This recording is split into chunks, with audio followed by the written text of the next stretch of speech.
All right, and we're back for our next quick commentary video. So this is going to be for 26 Brackenhide that was a deplete. And I am playing with two of my guildies, the Evoker and the Boomkin, and with a duo, so the healer and the tank. Now, this key was it had a couple of glaring issues from the start, notably the choice of pulls and the way that the Demon Hunter chose to pull out this first area especially. Later on, it isn't an issue. We only had one major issue afterwards. But, so, since the tank and the healer were duo, what I assume is that the healer was very scared of running into hunters. So those are the ones that cast. So here we do not have any. And that is something of a recurring theme in the first part, so probably what I assumed the issue was that since it was bolstering week, those hunters will absolutely one-shot you if they're not targeted first, and we just instead, or the tank just instead, to completely ignore as many hunters as possible, leave them alone, and kind of go from there, which ended up costing us a lot of time in this beginning part of the dungeon, which was really, really not ideal. But then again, there were also some mistakes from our end, and we also are going in this with a balanced Druid and a Frail Druid. So, already not playing meta, but it's fun at least. And we can see how far we can go. So, in this first area, fairly simple. Rake everything, rip everything, dot everything up. And with the build I'm using Ferocious Bite, Rampant Ferocity build. Just completely send all of my bites into prio targets. So, that's basically the gist of it. What you can do is, since there are a lot of casts to be done, what you can do is, what I do for most of this key is that I am on Fear Duty. So that means that whenever we're up against a War Scourge, I just set it out as focus keep macro, ready to go, and whenever it starts casting a Sphere, it does that, and I'm kind of spared from having to do the other kicks. Although not ideal, that's what we're doing for now, and it does end up working okay. So here on this pack, totems up. You don't necessarily have to kill the totem if you have cooldowns going. So here we have both Boomy Incarn and my Incarn. So full send. Also, please tell me I'm recording. Yes, I am. Thank God. This is the third attempt. So thankfully, we're finally there. Okay. So we continue. Everything's going fine. We open the cages. If you have a priest. Oh, there you go. That was not fine. What happened there? No. Don't tell me he's going to do this again. I swear to God. Oh, there we go. Okay.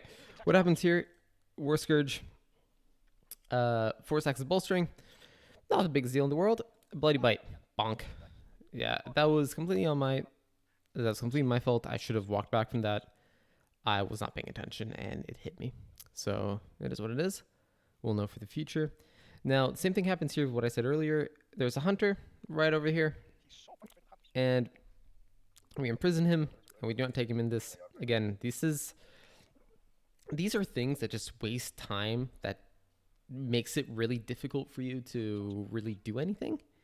And it makes it so that you're already playing a comp that is not meta. You kind of want to optimize this a tiny bit. Oh, see, for example, there, the fighter was about to cast Bloody Bite on me again. And I was able to walk back. So, yeah, again, we're going to see the hunter coming in here soon. It's really not ideal, and we are wasting a lot of time doing smaller pulls like this. We initially thought that this was going to be okay, and afterwards you're going to see that we were really close on time, even with these smaller pulls. We do have another hiccup coming up after the first boss, and definitely probably without that hiccup after the boss, or if we would have pulled more here at the beginning and just quicker, this key was definitely much closer to being timed than what it was. Which already we weren't very far. So here's another part where I think we could have been a bit riskier. The only issue is that, see, Balanced Druid had Incarn, I had Incarn, so we both ready to blast, and so did our Evoker. Only issue is that the healer did not have wings, so healing would have been a slight issue, but if, for example, everyone does have cooldowns here, you can make a choice to double pull this pack. I don't know how well that would work in high keys, but for us, that was definitely something that was, I think, doable. So, again, since I'm running the Rampant Ferocity build, I'm just sending all my bites into a single target, into the prio target. I'm not worrying about energy. I'm just sending them since Rampant Ferocity does not scale off of your damage of the initial bite. So it only scales off the combo points. So you can just send it back to back to back. Same thing here. We choose to ignore the totem. Just go for them. I'm pretty sure that was due to a Pulsar proc. And yeah. So that works. Again, if you have a priest, Mind Soothe, Fade, you can get these cages a lot easier, and you can kind of just choose to do whatever you want.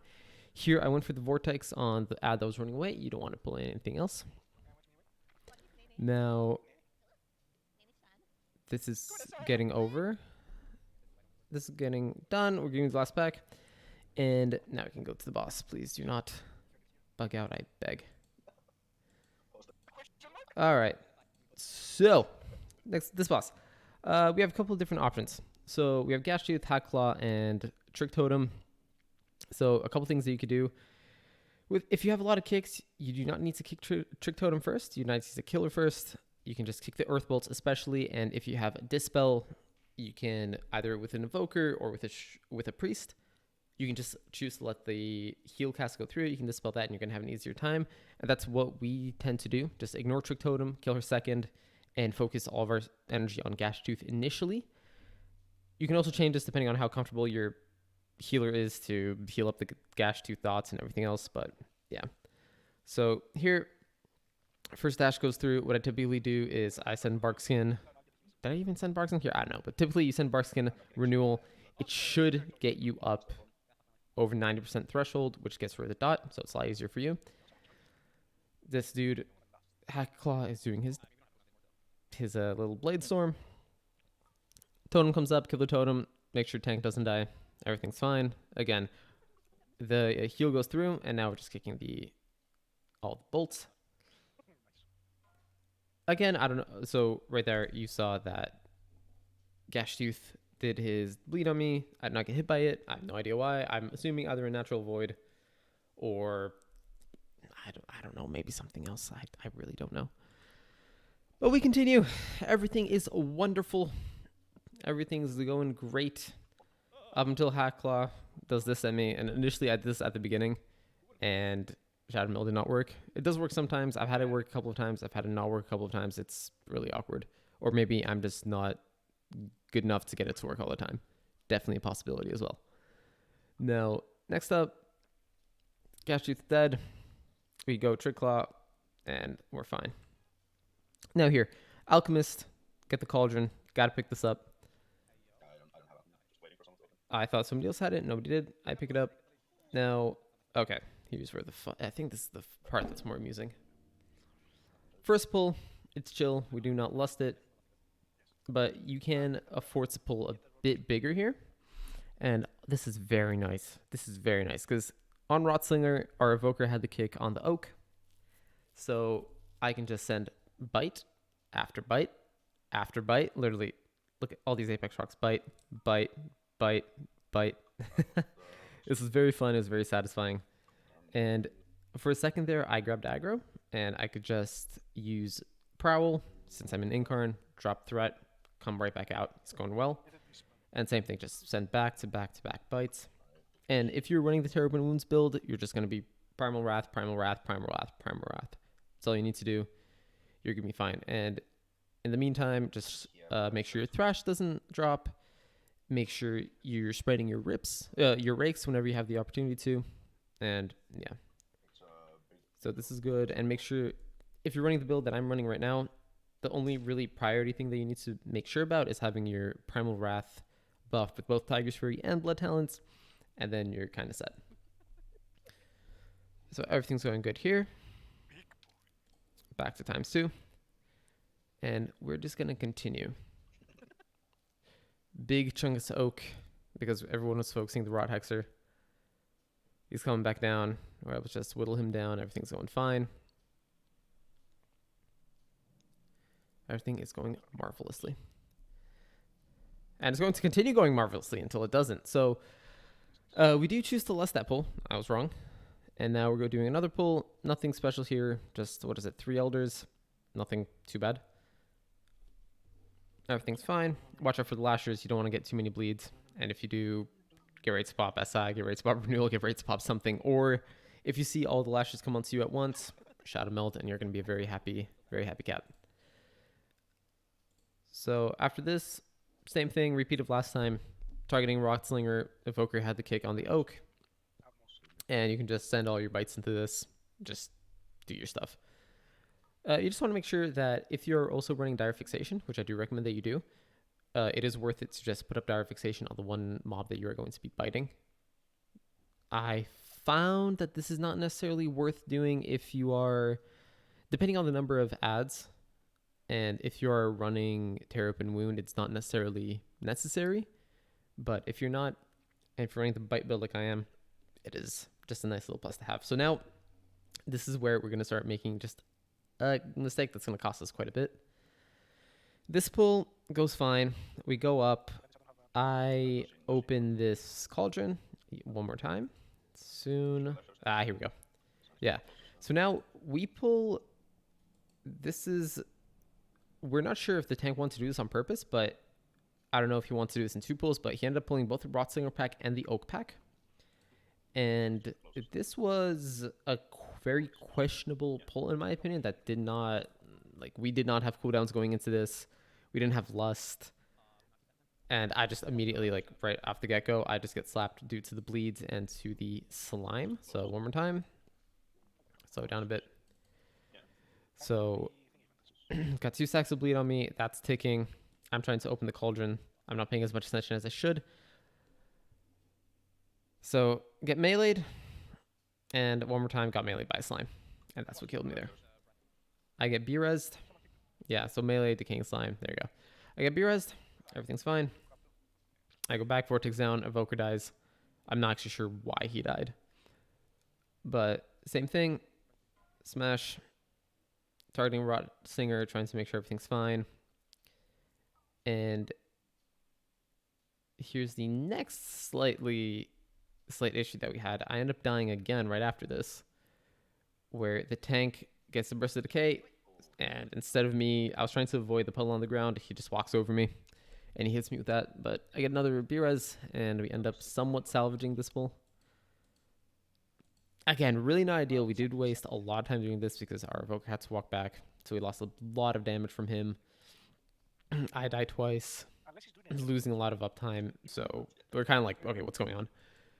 But we're still kind of on track for timing this, just purely due to the fact that we have a lot of percent right now that we realize. And after the second boss, so Treemouth, there is very little trash that you actually need to kill, so we're going to be skipping both the bridge and everything going up to Treemouth besides for the bear and the 2 eagles, or ravens, or crows, or whatever they are. But, so we just do this. We pull both of the Oaks. I have kick on one of them. Evoker has kick on the other. And we end up pulling into boss. Sending into boss. I make a mistake at one point. It is... Okay, it doesn't really matter. I go inside of... during one of the ingestion phases because I didn't see anyone inside, and I didn't see that the paladin was literally right under the boss. I got eaten by that, but it wasn't a big deal. Popped survival instincts. Everything was fine. We continue. We do the bridge skip. Our nice friend Buddington is nice enough just to put us on mouth. We get to jump over. Everything's fine. Demon Hunter comes. We make our way. So yeah, one bear, 2 vultures into next boss. Just pull everything. Don't have Lust, so we're keeping it. Now, this is, at this point in time, we have 5 minutes, 49 seconds left. It's fortified. We still need a good 15% plus killing the last boss, which is just not enough time to do anything. We do decide to continue though.